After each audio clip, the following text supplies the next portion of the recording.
Assalamu alaikum everyone. Welcome to another brand new vlog from Patul Mini Cox's Bazar.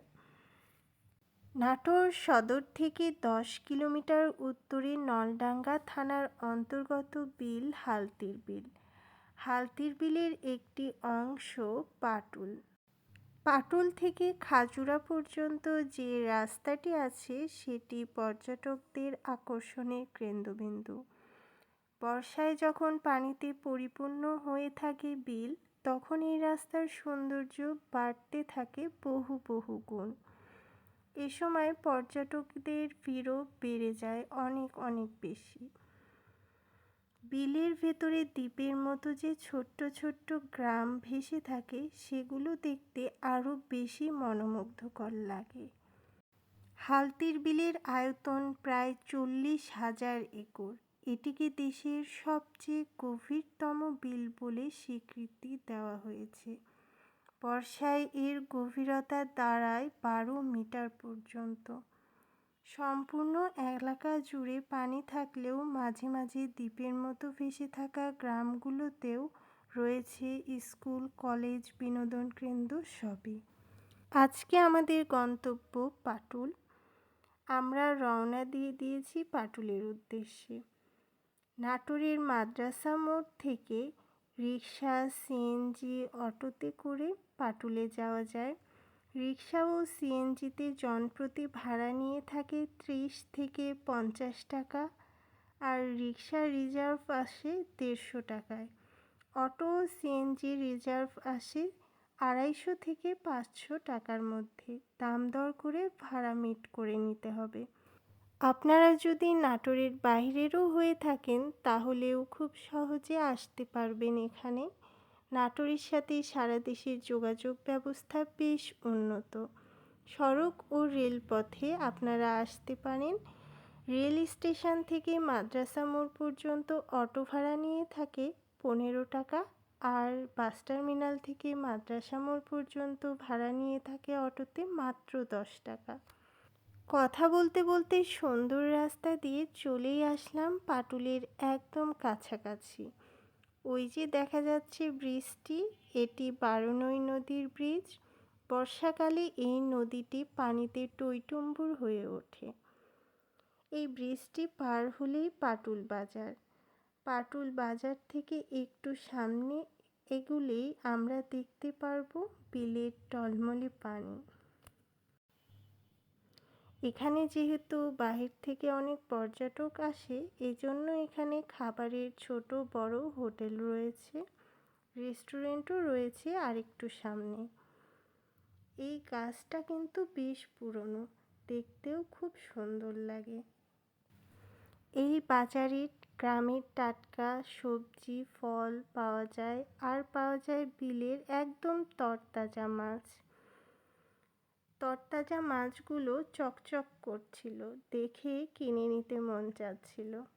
কিন্তু আমরা যেহেতু অনেক লম্বা সময় ঘোরাফেরা করব, তাই নিতে পারলাম না। এখানে বেশ কিছু ক্যাফেটেরিয়া, মুখরোচক খাবারের দোকান রয়েছে, আর আছে বাচ্চাদের খেলনার দোকানও। এই যে এটি একটি ক্যাফেটেরিয়া। এখানে আপনারা যদি গাড়ি নিয়ে আসেন বা বাইক নিয়ে আসেন তাহলে পার্কিং করতে পারবেন। পার্কিংয়ের জন্য আলাদা এরিয়া আছে। নিরাপদে এখানে গাড়ি রেখে আপনারা ঘুরতে পারবেন। এই যে এই বটগাছটি দেখতে পাচ্ছেন না, বর্ষার মৌসুমে ঠিক এখান থেকে নৌকায় উঠতে হয়। সম্পূর্ণ রাস্তায় পানির নিচে তলিয়ে যায়। এটি আরেকটি ক্যাফেটেরিয়া। এটি বেশ পুরনো এখানকার। এখন বর্ষার মৌসুম না হওয়ায় পানি অনেকটাই নিচে নেমে গিয়েছে, তবে দূরে দেখা যাচ্ছে কিছু নৌকা। এই সময় আসার অবশ্য একটু সুবিধা আছে। রাস্তা দিয়ে যাওয়ার সময় এই যে দুই পাশের ভিউ, এটা এনজয় করা যায়, এটাও কিন্তু দারুণ লাগে। আর আরেকটু সামনে আগালে হয়তো রাস্তার উপরে পানিও দেখতে পাবো, কিন্তু ততদূর পর্যন্ত আমরা আর যাব না। আমরা নৌকা ঘাট পর্যন্তই আসছি, এখান থেকে নৌকা নিয়ে নিব। সারি সারি নৌকা এখানে আছে, দাম দর করে আমরা একটি নৌকা ঠিক করে নিয়েছি। এখন বর্ষার মৌসুম না হওয়ায় এবং উইকেন্ড না থাকায় আমরা খুব কমেই পেয়েছিলাম নৌকাটি। 40 মিনিটের জন্য আমরা নৌকাটি নিয়েছিলাম মাত্র 150 টাকায়। বর্ষার মৌসুমে উইকেন্ডে ঘণ্টাপ্রতি নৌকার জন্য গুনতে হয় 300 থেকে 500-600 টাকা পর্যন্ত।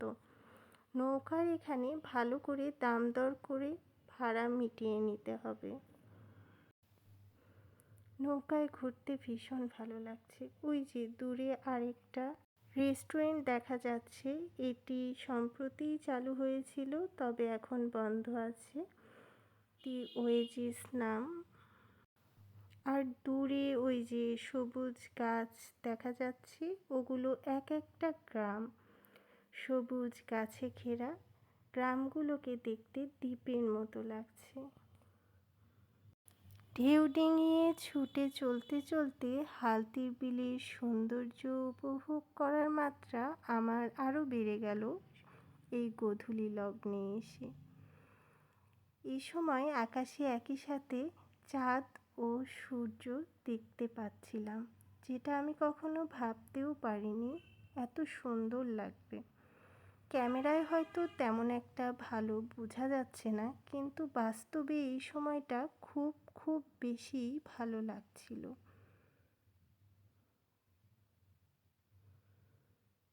আমাদের নৌকার ঘোরার সময় প্রায় শেষ, আমরা ফিরে আসছি ঘাটে।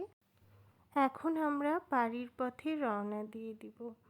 ফেরার পথে আমরা একটা ছোট্ট দোকানে গিয়েছিলাম, যেখানে নানা রকম মুখরোচক খাবার পাওয়া যায়। ফুচকা, চটপটি, বিভিন্ন ধরনের ফল মাখানো আর নানা রকমের মুড়ি মাখা। এই সুন্দর পথ দিয়ে যেতে যেতে আমরা দোকানের কাছে প্রায় চলেই এসেছি। এই দোকানটা সম্পর্কে আমি বিস্তারিত অন্য একটি ভিডিওতে বলবো। আজকে শুধু আমরা যেই খাবারগুলো নিয়েছিলাম সেটিই দেখাবো। আমরা এই দোকানটি থেকে নিয়েছিলাম স্পেশাল মুড়ি মাখানো, আচারি মুড়ি মাখানো আর পেয়ারা মাখা। 3টা আইটেমই অত্যন্ত সুস্বাদু ছিল, আর এখানে খাবারের দামও বেশ কম। দোকানদার মামার ব্যবহারও এত বেশি ভালো, উনি খুবই খুবই আন্তরিক। খাওয়া শেষ করে রওনা দিয়ে দিলাম বাড়ির পথে।